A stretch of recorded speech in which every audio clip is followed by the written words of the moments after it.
Hello everyone and welcome. If you're new here, hi, I'm so happy you're here. My name is Tina and I am a former upper elementary teacher. I predominantly taught 4th, 5th, and 6th grade in Midcoast, Maine, South Jersey, and in Bush, Alaska.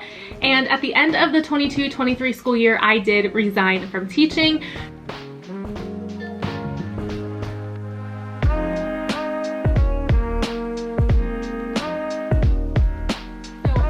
I've been getting so many DMs and emails and comments and questions about what that experience has been like. What is new? Do I love it? Do I regret it? So I wanted to put this video together super quick just to talk about what my experience has been like and answer some of the questions that I tend to get most. Now, before we start this video, I do want to preface it by saying, this is just that. It is my experience. My experience in the classroom is not the same as anybody else's. My experience post-teaching is not the same as anybody else's. Whenever I put stuff out like this, I tend to get a lot of comments that just come at me for things that I've experienced. Guys, experience is a lot of times based on perception. So I could experience the same thing as the person sitting next to me and perceive it a completely different way. So please keep that in mind and just be kind. So I do have a list on my phone, so if you see me looking down, that's why. Just a little bit of background, I now work in corporate America, but I do work in ed tech and I do work very closely with schools and school districts. So every single day I'm talking to teachers, administrators, curriculum directors, school boards, you name it, that is what I am doing. So I am still in education, just not in the public school sector. I am in ed tech now. More specifically, I am in ed tech sales, so I am not teaching in any way, shape, or form, except that I do give product demos. I also will go into schools and teach people how to use our platform. So although I'm not teaching children, I am still teaching, and I also have expanded my wedding photography business to near full-time. So just a little bit of background about me before we jump into my life after teaching. So with leaving teaching, there are some things that I have noticed in the last 7 or so months. And I wrote down 1, 2, 3, 4, 5, 6 or 7 of the biggest takeaways that I noticed either right away or that have slowly almost unveiled themselves, and it'll make sense once we jump into it. So first things first, I can be myself now more than ever. I, as a teacher, always felt like I was living under a microscope. People are always trying to catch teachers doing something. I'm just talking about the fact that when I used to drink here and there, don't really drink anymore, but even going to a bar and seeing a student's parents was really uncomfortable, or cursing in my vlogs, couldn't do that at all. And our fridge literally says I like your PP in letter magnets. It's just a funny haha thing that has been there for probably 2 years now. Neither of us have taken it down, but anytime that was in the background of my footage when I was a classroom teacher, I had to cut it out. There was no way that could go up on a public platform. So I'm not to say that I am a different person, but I can just be more myself on YouTube and social media. I have a potty mouth. I curse like a sailor. And my students knew that. Teaching 4th through 6th grade, they always ask me, Miss Morrow, do you curse? And I was like, yes, but there is a time and there is a place. I don't curse at people, but if something hurts, I'm gonna curse, or something scares me, it just comes out. And I always told them, if that is something that you want to do or you are allowed to do, there is a time and there is a place. So we always had that conversation, but now I can if I want to or need to on vlogs. And it just feels so good that I can just be myself. And I know that's really weird, but if I want to go out and have a drink, I don't have to worry about running into a student's parents. Those kinds of things people take for granted. Second thing is I can pee and eat whenever the hell I want to. I will say that teacher bladder does come in use, and I still find myself holding it until I physically cannot anymore because it's habit, but being a wedding photographer on weekends, it comes in use because there are days where I have to go 8 to 10 hours without using the bathroom, and it is a wonderful quality that I have, but I will say it is nice to go if I need to go. I just walk upstairs and go to the bathroom, and it is what it is. Being able to go if I need to go has been a godsend, but also eating when I want to. When I taught, I would eat breakfast at 7:45, and then my lunch would be around 11:15, 11:20, and then I wouldn't eat dinner until 7 when Dusty came home. So it was just these really awkward gaps. Now I get up at 6 o'clock, I eat breakfast at 10, I eat lunch at 2, and we're eating dinner at 6. So eat when I'm hungry. If I'm hungrier at noon, I'll eat at noon, but I'm not set to student schedule as my eating schedule, and it has completely changed how I interact with food throughout the day. Yeah, being able to eat and use the bathroom whenever I want has been really, really nice.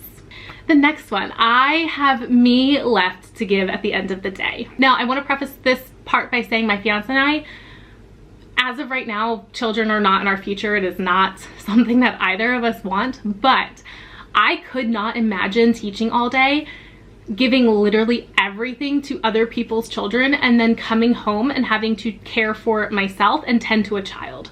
To those of you that do it, kudos to you. I don't know how you do it because I know that I could not.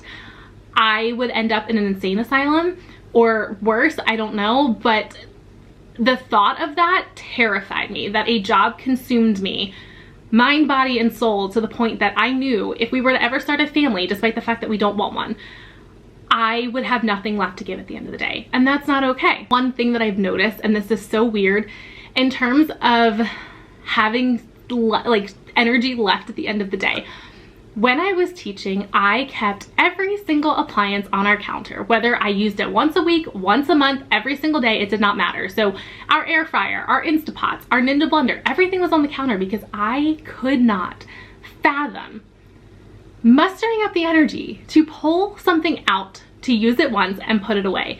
Now I'm like, nope, get it off the counter. If I need to use it, I'll put it away after. And that has been such a mind shift for me because I didn't have the energy to do that in the past. And I know that sounds ridiculous.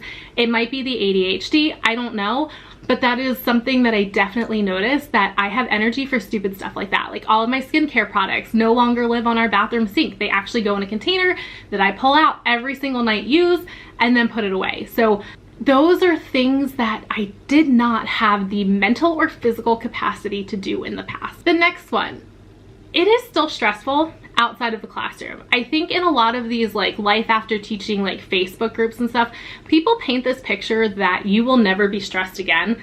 That's not the case. It's just a different kind of stress. My job, because I'm in sales, I could devote my entire life to it. But we also, my company promotes work-life balance. So although they want us to work hard, they really kind of highlight, like, we close at 5 and that's that. Like, we can choose to work, but somebody's probably not going to get back to you if you need an internal answer or anything like that. Leaving the classroom overall, I feel like is less stressful, but I don't want anyone to be like, oh, I will never be stressed again. That's not the case. I mean, you may not be, depending on which direction you go in, but it's a different kind of stress. I think it's a better stress. It's different. It's not all consuming. That's the only way that I really know how to explain that. I don't know if it makes sense, but that's the only way like I can put it into words. The next one, working from home is amazing, but it can be isolating. I realized during COVID, when everything shut down and we were working from home, that I am a work from home girly. Like, when I tell you I thrived mentally, emotionally, physically, I was killing it. Like, I'm a work from home person. I'm also an introvert.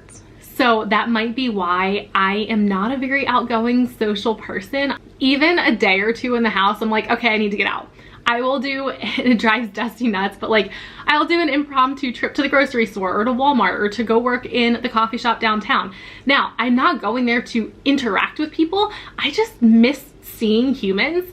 So I do miss that part. Like, with teaching, you are constantly surrounded by other people, but working from home, like, it can be isolating. So I know that I just need to get out once or twice a week and just go experience people out in the wild and come home and I'm fine. But I do love the fact that if I need to switch laundry, like, I can go do that. If I need to vacuum, I can go do that. I don't have to tend to everything that needs to be done around the house between 4 p.m. and 8 p.m. when I went to bed. Like, there's more freedom throughout the day. There's more flexibility. I'm able to do different things that need to get done. The next one, the mental transition, is not something I was prepared for.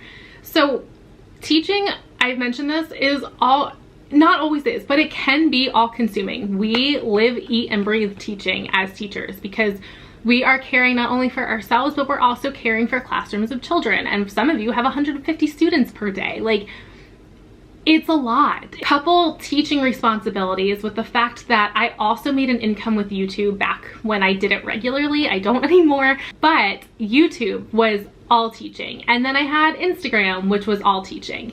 And I struggled with the transition out of teaching. That's why I actually stopped vlogging, because I felt like an imposter and I was like, I don't know who I am. Like, teaching has been my personality, my whole entire personality for the last few years, and I don't know what to do with my life anymore. And it's taken time to understand that it will always be a part of me, but it's not me. I am so much more. I am more than just a teacher. I'm a person who has hobbies and interests and loves sharing snippets of life. And it was a very difficult transition out of the classroom because I felt guilty for wanting to exist outside of teaching. So that was hard. Again, I've been out for 7 months and I am becoming more confident in it, hence why vlogging has picked up. But it was a difficult transition for me. It may not be the case for everybody, but it was hard for me. And one last thing is PTO. I am probably not the best one to talk about this. One, because it is so case specific. Like, this literally varies from school district to school district or state to state, but also like outside of teaching, it varies company to company. So I want to talk about this because I'm pretty sure Dusty's so sick of hearing me mention this every time I need to use PTO, but I also probably shouldn't talk about this because I had no guilt around using PTO, and I know that is something a lot of teachers struggle with, is taking time off when you are a classroom teacher, because it is a lot of work and you feel guilty leaving your students. I did not. I had my first ever principal tell me that a well-rested teacher is a happy teacher and a happy teacher is a better teacher. And that was something that stuck with me through the entirety of my teaching career. If I wanted to go get my hair done, I was taking a day off. My last year of teaching, I took off the entire week before spring break to go on vacation. I had no guilt around mental health days, just a day to literally get stuff done around the house. I used to take off the week before spring, not the whole week, but a day during the week before Christmas break, because there's just so much to be done. My new company does have unlimited PTO, and I know that is a rarity, and I am forever thankful for that. It does not mean that I can take 6 months off and have a job. No, no, no, not how that works at all. It just means if I need a day, I take a day. It gets approved, no problem. And I don't have sub plans to write. And that has been life-changing. You just put in for the day off. Now, if I have to take off like a week, like if we're going on a trip and I take the whole week off, I do have to make sure that like my account notes are updated and that the person who will be covering my accounts is up to date on what's going on. But like, aside from that, there's no sub plans, and that is life-changing. In November, I woke up super sick, had the worst sore throat, and I was like, I am putting in for the day off. I'm just gonna rest. And I did that and went back to sleep. I didn't spend an hour to 3 hours, depending on the day, writing sub plans for my classroom. Those are the biggest things that I have noticed during my transition out of the classroom and into corporate America.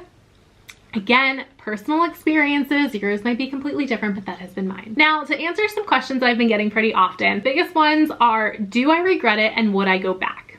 Do I regret it? Not one bit. My mom has asked me this a few times and the answer every time without hesitation is no. I am forever thankful for teaching. It gave me incredible relationships with people in the community, like my students' parents and different programs that came into the classroom. And I see my students in Walmart and it's just hugs and laughs and smiles, and I would never trade that for anything in the world. I miss it, but not in a way that like I regret leaving, if that makes sense. I miss those relationships, those daily interactions, but I am mentally and emotionally a better person for leaving. I don't know, like, that probably sounds terrible, but that's just how I feel.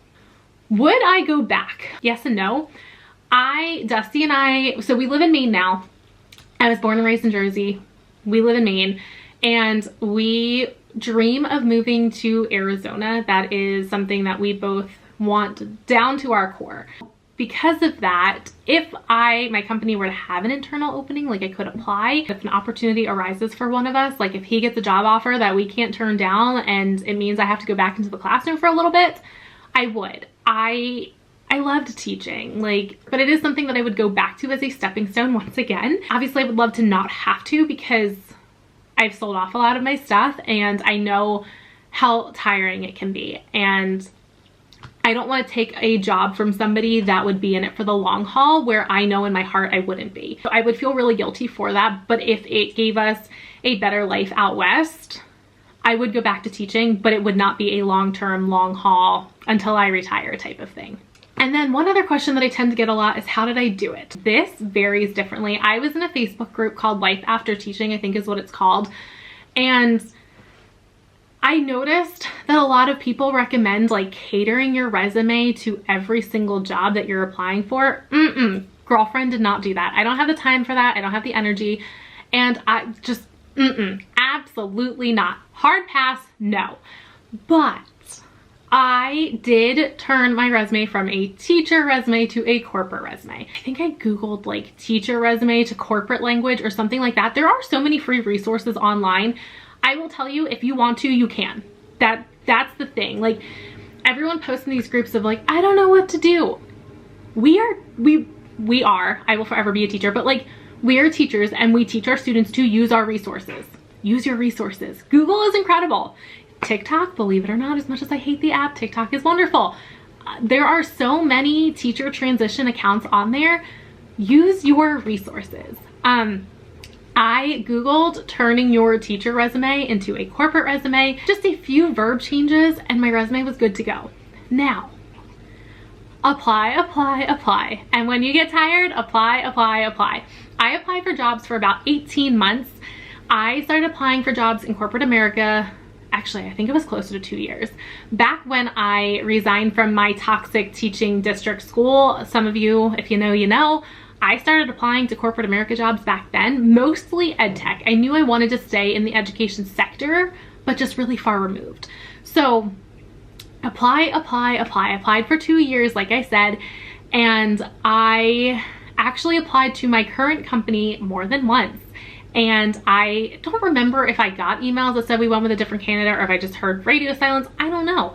But anytime a new position went up that I thought I was qualified for or was interested in, I'd apply. It didn't matter if I applied to the same company 7 times. I did not care. I didn't care. I was applying constantly. And I know my current company, I applied to at least 4 or 5 different positions over the 2 years. And it was just timing. I applied on field day. I will never forget this. I applied on field day at the end of my school year. 2 days later, I had an email that they want to schedule an interview. Not even a week later, I had a job offer. So if you hear a no, that doesn't mean don't apply. Maybe not apply for that same posting, but if they post another position or something like that, apply. Sometimes it's timing, and sometimes they are just, you know, they're posting for formality reasons. Other times it's legit, but apply. LinkedIn, Indeed, I searched ed tech jobs. That's a lot of what I did, but I also really focused mainly on companies that I truly knew the product, believed in, and valued, like they had similar values. So I used a lot of company websites. That's how I found my current one. But that is like the biggest thing. Just keep applying. No, I know they say no means no, but when it comes to applying for jobs, take it with a grain of salt. Apply. Different posting, different position, whatever it may be. Don't stop trying to leave because you heard no once. I applied for hundreds of jobs. Hundreds. And I applied for my same position more than once over the course of 2 years. It just came down to timing and who knows what else, but trust the process. I know it's frustrating and it's daunting and it's exhausting, but if you want out, trust the process. That has been my experience after teaching. If you are still in the classroom, I truly appreciate you. If nobody has told you, I know that I appreciate all that you're doing for the future of our country. I give you all the credit in the world. It is not an easy job. Teachers don't get enough credit, they don't get enough pay, they don't get enough resources, and you are doing the damn thing. So keep going. If you are looking for an out, trust the process. That's all I've got. I know that seems so cliche and so ridiculous and stupid, but it's the truth. So as always, thank you so much for watching. If you have any questions, my social media is linked down below. I have my email down there too. Please feel free to drop me a comment or an email or whatever it may be, whatever you're comfortable with, and I will get back to you. But thank you so much for your support as I disappeared for 7 months. Like I said, it's been a hard transition, but I'm settled, I'm good, I'm feeling confident. I knew that this was the right choice, but I'm finally feeling confident in sharing this part of my life now. So I will catch you guys in the next one. It feels so good to be back, and like I said, if you're still in the classroom, keep going. I appreciate you and I love you, and your students do too.